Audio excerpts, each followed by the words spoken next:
भगवान कृष्ण की मैं प्रसंग सुना रहा था।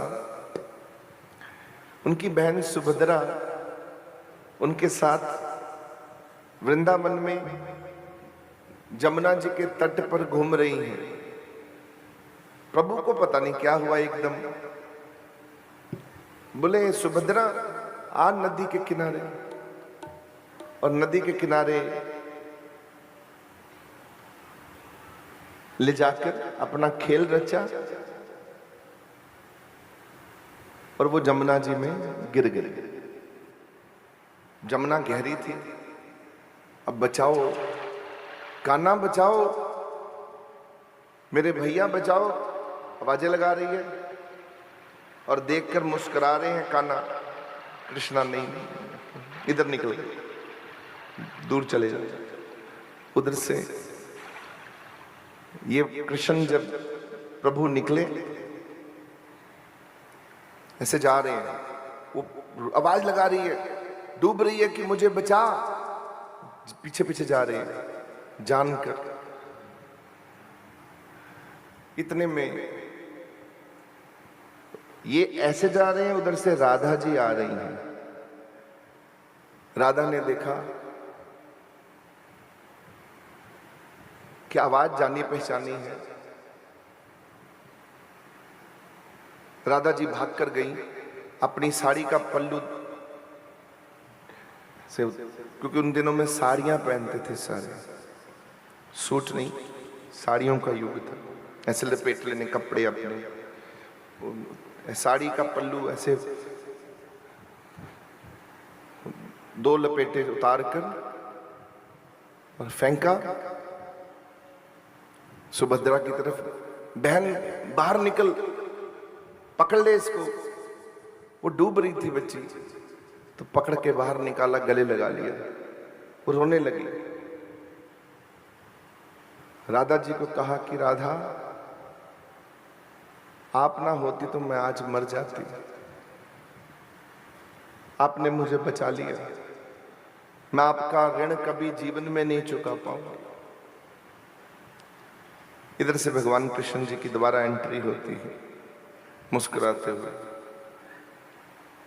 ये लड़ पड़ती हैं सुभद्रा, तू मेरा भाई नहीं है, चल भाग जा यहां से। तूने मुझे मरने के लिए छोड़ दिया, कैसा भाई है? अगर ये राधा ना होती आज मैं पक्का मर जाती। 2 गोते मेरे को आ चुके थे, तीसरा आना था और मैं नीचे चली जाती। ये है तेरा प्यार मेरे लिए? अच्छा, कान्हा जी भी चुपचाप खड़े हैं, मुस्कुरा रहे, कुछ नहीं बोल रहे। वापिस घर जाते हैं। सुभद्रा जी शिकायत करती हैं अपने घर में। बलराम लड़ पड़ता है कृष्ण जी से कि तू अच्छा भाई है, ये फलाना। जो मुंह में आया बलराम जी ने कृष्ण जी से बोला कि तू अपनी बहन की रक्षा नहीं कर सकता। अगर राधा ना होती तो आज ये मर जाती। चुप चुप चुप, वहां भी कुछ नहीं बोले। बोले मुझे माफ कर दो, ठीक है। चलो, बात ठंडी हो गई, कुछ समय बीत गया। जिसने जो बोलना था, मां ने भी परिवार ने भी बोल लिया। कान्हा जी ने यहां से सुना, ठीक है, अपने खेल कूद में लग गए, बड़े हुए। अब ये द्वारका की बात है। जब सुभद्रा प्यार करने लगी अर्जुन से, तो भगवान कृष्ण ने कहा अपनी बहन से कि बहना, सीधा तो तेरी शादी नहीं हो सकती। चल, तू प्यार करती अर्जुन से तो भाग के चले जा, इसके साथ भगा के ले। अपनी बहन को ही भगा दिया अर्जुन के साथ, पिछले दरवाजे से। इसको ले जा।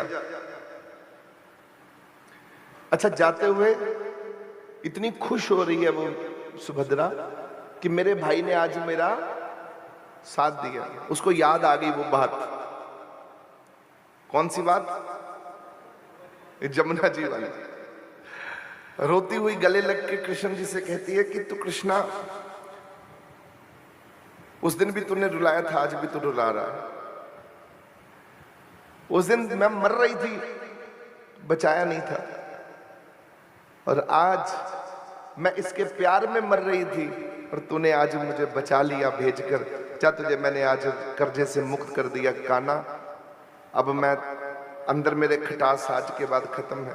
पर मुझे सच बता, तूने उस दिन बचाया क्यों नहीं? इतना प्यार करता है कि मुझे इसके साथ भगा रहा है, मेरी इच्छा पूरी कर रहा है, तब क्यों नहीं बचाया? अब भगवान बोले कि उस समय राधा थी, नहीं बोलना था। अब सुन सुभद्रा, तू पिछले जन्म में त्रिजटा नाम की एक राक्षसनी थी। जब मैं राम बनकर आया, जब मैं लंका में पहुंचा, तुझे रावण ने सेवा में लगाया था जानकी जी की, सीता जी की, तो तूने मां बन के उनकी सेवा करी थी। इतनी सेवा करी, इतनी सेवा करी तूने, अपना आप नहीं देखा। जब डर जाती थी मेरी जानकी तो उसको गोदी में ले लेती थी। दूसरी राक्षसनियां जब तंग करती थी तो तू उनको जाके लड़ती थी। जो मेरी जानकी कहती थी तू वही करती थी और उनका मां बनकर साथ दिया। इतनी खुश रही वो वहां तेरे वात्सल्य में कि जब मैं पहुंचा तो मेरे से मिलने से पहले सीता रोकर तेरे बारे में इशारा कर रही थी कि ये मुझे मां के रूप में मिली है, स्वामी इसको कुछ दे के जाओ आज वचन। तो मैंने कहा, तुझे मैंने पूछा था कि तुझे क्या वचन चाहिए त्रिजटा? तूने एक ही बात मांगी थी कि प्रभु राक्षसनी हूं, निशाचर हूं, बेड़ा पार करा दीजिए, गति कर दीजिए, इस जन्म में गति हो जाए, क्योंकि हम निशाचर हैं प्रभु।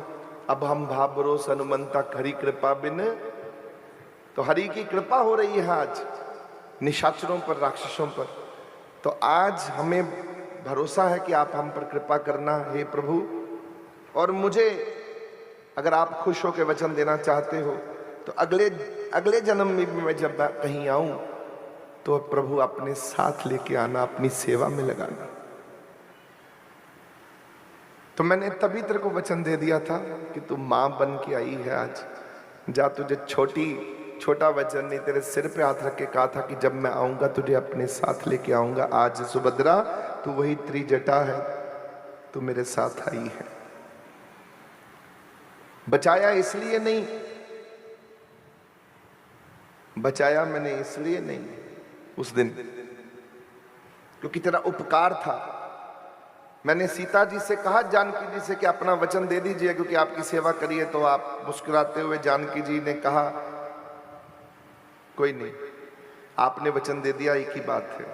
पर वो वचन के साथ बंधी रही क्योंकि सेवा करी तूने, तो उनका वचन, उनकी सेवा, उपकार जानकी जी के ऊपर, सीता जी के ऊपर चढ़ा हुआ था। इस जन्म में सीता राधा बनकर आई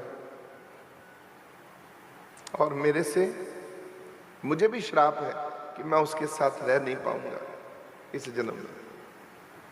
वो राधा बनकर आई मेरी जानकी,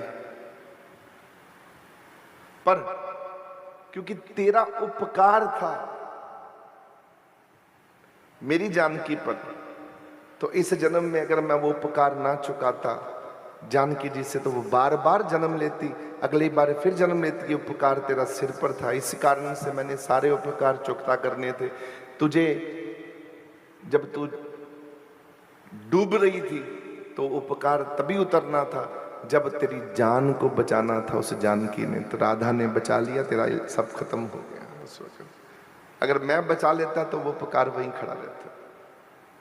तो आपके साथ जो भी कुछ घटना घटती है उसका कोई कारण होता है। आप कहते हो ये क्यों हो रहा है, ये क्यों हो रहा है।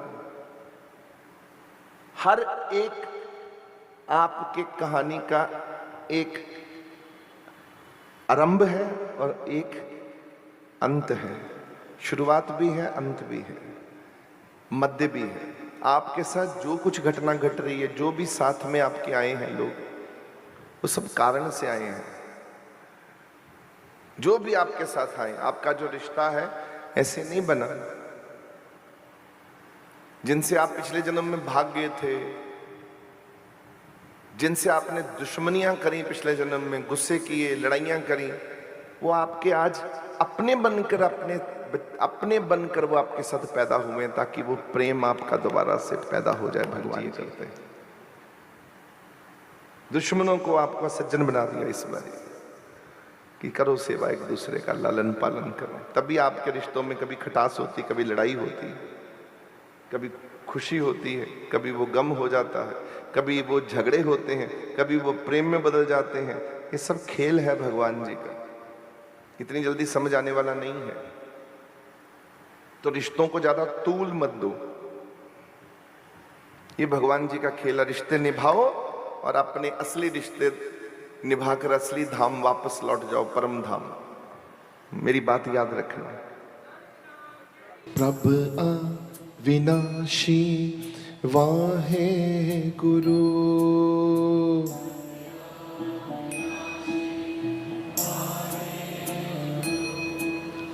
अंतर्यामी वाहे गुरु,